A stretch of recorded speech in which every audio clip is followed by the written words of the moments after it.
મિત્રો, આંતરરાષ્ટ્રીય રાજકારણ અને મીડિયાની હેડલાઇન્સ વચ્ચે ફ્રાન્સથી વડાપ્રધાન નરેન્દ્ર મોદીનો એક એવો વિડીયો સામે આવ્યો છે જેણે સોશિયલ મીડિયા પર ગંભીર ચર્ચા જગાવી છે. ફ્રાન્સમાં અમેરિકી રાષ્ટ્રપતિ ડોનાલ્ડ ટ્રમ્પ સાથેની જોઈન્ટ પ્રેસ કોન્ફરન્સ દરમિયાન વડાપ્રધાનને માત્ર 3 મિનિટની અંદર વારંવાર પોતાની સામે રાખેલી નોટ્સ એટલે કે પરચી તરફ જોવું પડ્યું હતું. મિત્રો, આ વિડીયોની ચર્ચા એટલા માટે જરૂરી છે કારણ કે વિપક્ષ આ વિડીયોને લઈને સોશિયલ મીડિયા પર ભારે હોબાળો મચાવ્યો છે વિપક્ષે અને આક્ષેપો પણ કરી રહ્યા છે. જેથી ખરેખર આ વિડીયોમાં એવું શું છે તેની વિગતવાર વાત કરીશું. સામાન્ય રીતે મુખ્ય પ્રવાહનું મીડિયા આવી નાની અને મહત્વની બાબતો દર્શકોને બતાવતું નથી, પરંતુ ડિજિટલ પ્લેટફોર્મ પર વિપક્ષી નેતાઓ આ વિડીયોને શેર કરીને સવાલ ઉઠાવી રહ્યા છે. સવાલ એ ઊભો થઈ રહ્યો છે કે વૈશ્વિક મંચ પર જ્યારે ટેલિપ્રોમ્પ્ટર જેવી સુવિધા ઉપલબ્ધ ન હોય ત્યારે દેશના વડાપ્રધાનને એક એક વાક્ય બોલવા માટે કાગળ પર આટલું બધું નિર્ભર કેમ રહેવું પડે છે તેવા સવાલો અત્યારે વિપક્ષ ઉઠાવી રહ્યું છે. આ વિડીયો વાયરલ થયા બાદ આપણે જાણીએ છીએ કે વડાપ્રધાન મોદીની સૌથી મોટી તાકાત તેમની વક્તૃત્વ કલા અને પ્રભાવશાળી ભાષણો માનવામાં આવે છે.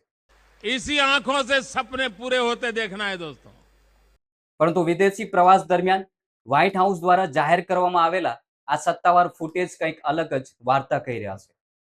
આ વિડીયોમાં સ્પષ્ટ જોઈ શકાય છે કે વડાપ્રધાન જ્યારે અમેરિકી પ્રમુખ સામે ભારત પક્ષનું નિવેદન વાંચી રહ્યા હતા ત્યારે તેઓ એક લાઈન બોલીને તરત જ નીચે જુએ છે અને પછી પોતાના ટ્રાન્સલેટર તરફ નજર કરે છે. નમસ્કાર મિત્રો, હું છું દિનેશ ઝાલા અને વિડીયોમાં આગળ વધતા પહેલા હજુ સુધી તમે અમારી ચેનલને સબસ્ક્રાઇબ નથી કરી તો તુરંત કરી લેજો, કારણ કે આ ચેનલ પર તમને ભારતીય રાજનીતિ અને આંતરરાષ્ટ્રીય રાજનીતિ સાથે જોડાયેલા મહત્વના અને સાચા અને નિષ્પક્ષ સમાચાર રિસર્ચ કર્યા બાદ તમને પ્રોવાઈડ કરવામાં આવે છે. સાથે જ વિડીયોને અંત સુધી જરૂર જોજો, કારણ કે અત્યાર સુધીના સૌથી મોટા સમાચાર સામે આવી રહ્યા છે જેના વિશે અમે તમને જણાવવા જઈ રહ્યા છે. અને બેલ આઇકન પર ક્લિક કરવાનું ભૂલશો નહીં, જેથી નવા વિડીયોની નોટિફિકેશન તમને મળતી રહે. મિત્રો, સોશિયલ મીડિયા પર લોકો આ બાબતની સરખામણી દેશની અંદર અપાતા ધારા પ્રવાહ ભાષણો સામે કરી રહ્યા છે. જ્યારે ટેલિપ્રોમ્પ્ટરની મદદથી આખી સ્પીચ આપવામાં આવતી હોય, આંતરરાષ્ટ્રીય ડિપ્લોમેટી દરેક શબ્દનું બહુ મોટું કાનૂની મહત્વ હોય છે અને કદાચ એટલે જ વડાપ્રધાને લિખિત નોટ્સનો આશરો લીધો હતો. પરંતુ સોશિયલ મીડિયા પર અત્યારે તેમની બોડી લેંગ્વેજ અને આઈ કોન્ટેક્ટ ન હોવા અંગે જોરદાર આલોચના થઈ રહી છે, ખાસ કરીને વિપક્ષ દ્વારા. एक्सलेंसी, पश्चिम एशिया में शांति के जो प्रयास प्रगति हुई है, इसके लिए मैं आपका अभिनंदन करता हूं. Mr. President, I commend you for your leadership on the progress that has been made in the efforts to restore peace in West Asia. आपके इन प्रयासों के कारण पश्चिम एशिया में शांति की एक नई किरण नजर आ रही है और हम आशा करते हैं कि चिरस्थायी शांति बनेगी. Thanks to your efforts, Mr. President, new hope for peace and stability in the region has been rekindled, and I'm confident that this will lead to a long-standing peace in the region. Excellency, आप और हम सभी इस बात से सहमत हैं कि हॉर्मुज का खुला रहना एक वैश्विक अर्थव्यवस्था के लिए बहुत ही अनिवार्य है. Mr. President, you and I agree that keeping the Strait of Hormuz open is vital for the global economy. Excellency, हम हमेशा कहते रहे हैं कि फ्रीडम ऑफ नेविगेशन सुनिश्चित होना चाहिए और इस पर हम सब ने मिलकर के बल देना चाहिए. India has consistently emphasized the importance of ensuring freedom of navigation, and we should work together and place a particular emphasis on that.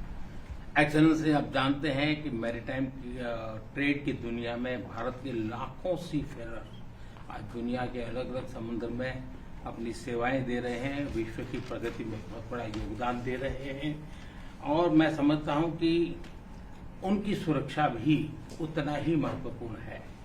Mr. President, you are aware across the world, Indian seafarers in hundreds of thousands are working and they're performing their duties across global maritime trade routes, including the Strait of Hormuz, and their safety is of utmost importance to us.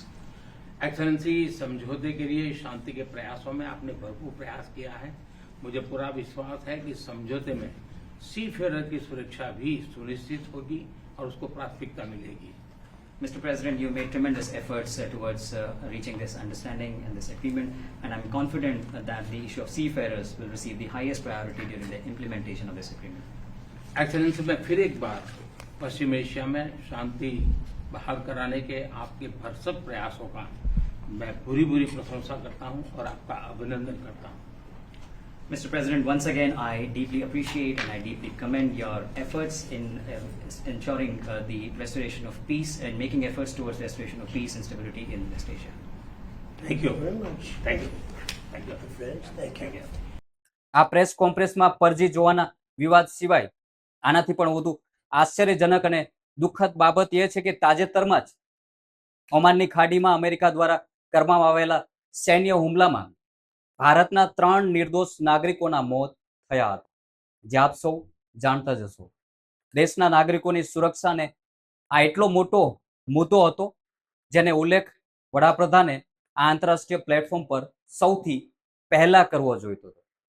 પરંતુ આટલી મોટી કટોકટી અને જાનહાનિ પર ભારતીય પક્ષ તરફથી કોઈ પણ પ્રકારનો વિરોધ કે આપત્તિ નોંધાવવામાં નથી આવી. બસ આ જ બાબતને લઈને હવે વિપક્ષ વડાપ્રધાનની આલોચના કરી રહ્યું છે. આંતરરાષ્ટ્રીય મંચનો ઉપયોગ પોતાના દેશના નાગરિકોના હકની રક્ષા માટે કરવાનો હોય છે, પરંતુ આ પ્રેસ કોન્ફરન્સમાં ગંભીર વિષયને સંપૂર્ણપણે બાજુ પર મૂકી દેવામાં આવ્યો, જે ખરેખર ચિંતાનો વિષય છે. આ આખી ઘટનામાં ત્રીજો મોટો મુદ્દો મિત્રો એ છે, આ એક સત્તાવાર પ્રેસ કોન્ફરન્સ નહોતી, તેમ છતાં ભારતીય પક્ષ તરફથી પત્રકારોનો એક પણ સવાલ લેવામાં નથી આવ્યો. ભૂતકાળમાં પણ જ્યારે વડાપ્રધાન વિદેશ પ્રવાસે ગયા હતા ત્યારે ત્યાંના સ્થાનિક પત્રકારોએ તેમને પ્રેસ કોન્ફરન્સ ન સંબોધવા અંગે સીધા સવાલો પૂછ્યા હતા, જેના પર દેશભરમાં ભારે હોબાળો મચ્યો હતો. તેના ફૂટેજ તમે જોઈ શકો છો, કદાચ તમને યાદ ન હોય. Prime Minister Modi, why don't you take some questions from the freest press in the world? આ વખતે પણ ફ્રાન્સમાં આવું જ કંઈક બન્યું છે કે વડાપ્રધાને કોઈ પ્રશ્નનો સામનો ન કર્યો, પરંતુ આ દરમિયાન અમેરિકી રાષ્ટ્રપતિ ડોનાલ્ડ ટ્રમ્પ સામે જ્યારે ઓમાનની ખાડીમાં માર્યા ગયેલા ભારતીય નાગરિકો અંગે પત્રકારે સીધો સવાલ પૂછ્યો ત્યારે તેમના તરફથી અત્યંત ચોંકાવનારો જવાબ સામે આવ્યો. અમેરિકાની સેના અને તેમના સત્તાવાળાઓએ આ હુમલાની જવાબદારી સ્વીકાર્યા હોવા છતાં ડોનાલ્ડ ટ્રમ્પે આ ગંભીર જાનહાનિ પર ભારત સામે કોઈ અફસોસ કે સંવેદના જાહેર ન કરી. તેમણે પત્રકારના સવાલનો બહુ હળવો જવાબ આપતા માત્ર એટલું જ કહ્યું કે આ એક બહુ અઘરો વ્યવસાય છે અને સમય જતાં આવી ઘટનાઓ બનતી રહે છે. અમેરિકાનું આ વલણ અને તેમના સત્તાવાર નેતાઓ દ્વારા અગાઉ અપાયેલા નિવેદનો એ સાબિત કરે છે કે તેઓ ભારત જેવા મોટા લોકશાહી દેશના નાગરિકોના જીવની કિંમત ગંભીર નથી તેમના માટે. આટલા સંવેદનશીલ વિષય પર અમેરિકાના રાષ્ટ્રપતિ આવો બે જવાબ આપીને નીકળી જાય છે. તે આંતરરાષ્ટ્રીય ડિપ્લોમેસીના સ્તર પર ઘણું ચિંતાજનક ગણાય છે. આ પ્રેસ કોન્ફરન્સનો સૌથી છેલ્લો અને વિવાદાસ્પદ મુદ્દો ડોનાલ્ડ ટ્રમ્પનું એ નિવેદન છે, જેના પર આપણું મુખ્ય પ્રવાહનું મીડિયા એટલે કે ગોદી મીડિયા સતત હેડલાઇન ચલાવી રહ્યું છે. ટ્રમ્પે કીધું છે કે જો વડાપ્રધાન મોદી પર કોઈ હુમલો થશે તો અમેરિકા તેમની સાથે ઊભું રહેશે, પરંતુ જો કોઈ નવો નેતા આવશે તો તેના માટે સ્યોરિટી નથી, એટલે કે અમે જવાબદાર નથી. Between India and the United States. I think it's a great relationship. I can tell you this, without having a contract, we don't have a contract, you have to write contract. But if they were attacked, we would be there to help them. How is that? Is that a good statement? Okay, come here, man. If anybody attacks that man, we're going to be there. Now, if there's a new leader, I'm not sure about that. If there's a new leader, I don't know about that. But if they're attacked and he's the leader, we're going to be there to help. And we have, and I will say this. લોકશાહીમાં સત્તા બદલાતી રહે છે, પરંતુ બે દેશો વચ્ચેના સંબંધો સંસ્થાઓ અને રાષ્ટ્રના હિતો પર આધારિત હોય છે. કોઈ એક વ્યક્તિ પર આધારિત નથી હોતા, એ આપ સૌ જાણતા હશો. ટ્રમ્પની કથની અને કરણીમાં મોટો તફાવત છે, કારણ કે જ્યારે સરહદ પર તણાવ હતો કે ઓપરેશન સિંદૂર જેવી સૈન્ય કાર્યવાહી ચાલી રહી હતી ત્યારે અમેરિકા તરફથી કોઈ સખત સ્ટેન્ડ લેવામાં નહોતું આવ્યું અને તેઓ માત્ર યુદ્ધ વિરામની વાતો કરી રહ્યા હતા. જ્યારે ભારતીયો પર ટેરિફ લગાવવાની વાત હોય ત્યારે ત્યારે પણ અમેરિકા કોઈ પર્સનલ સંબંધો જોતું નથી. તેથી સોશિયલ મીડિયા પર ચાલી રહેલા વ્યક્તિગત વખાણ પાછળના અસલી રાજકારણને સમજવું ખૂબ જ જરૂરી હોય છે. મિત્રો, ફ્રાન્સની આ પ્રેસ કોન્ફરન્સ, વારંવાર પરચી જોવાનો વિવાદ અને ભારતીય નાગરિકોના મોત પર અમેરિકી પ્રમુખ ડોનાલ્ડ ટ્રમ્પના આ નિવેદન પર તમારા વિચારો કમેન્ટના માધ્યમથી જરૂર જણાવજો. અને આ એપિસોડ તમને સારો લાગ્યો હોય તો કમેન્ટ કરવાનું ભૂલશો નહીં. સાથે જ વિડીયોને લાઇક શેર જરૂર કરજો અને ચેનલને સબસ્ક્રાઇબ કરવાનું ભૂલશો નહીં. જય હિન્દ.